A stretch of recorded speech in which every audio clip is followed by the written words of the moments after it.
what happens now? That's the big question. So Kamala out of the race, things could get ugly with the candidates switching gears, like, because there's a crowded field. Do you want a one-word answer for that? Yes. Yes. Yes. Okay, fate. Let's talk about fate, shall we?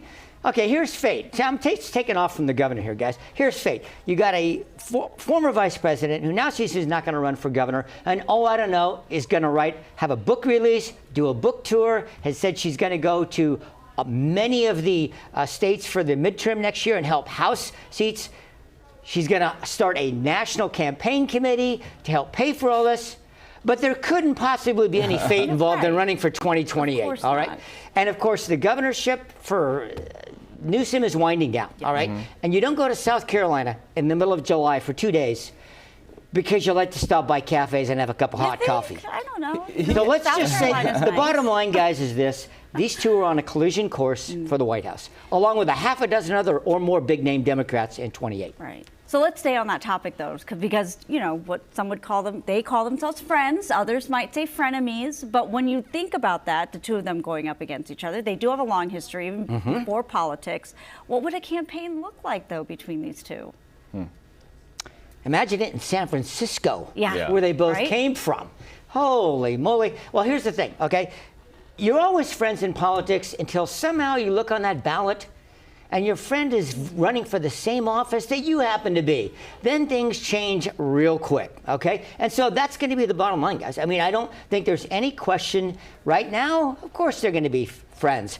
When that first debate hits and they're both on the same stage, well, remember what Kamala Harris did to Joe Biden on the debate stage. Yeah. It was not kind. No. So that's a few steps down. Right here, right now, I think this is the bigger story that, quite frankly, a lot of people are missing, the redistricting. Oh, huge. So today, the governor doubling down on plans to redraw congressional districts, saying California must fight fire with fire, his words when responding to Texas. But he also said this. It's not going to be done in a back room.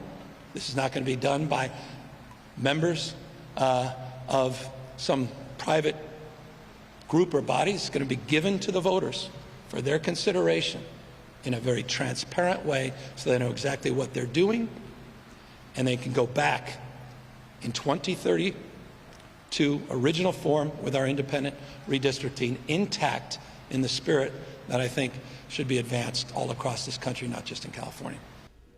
Again, the headline that perhaps got lost today, but take the ball and run with it. What do you think? He said we're going to fight fire with fire. Is that why he was at Cal Fire today? I think so. There you I think go. so. What a Bring it perfect back. backdrop. All right, here's the bottom line, okay?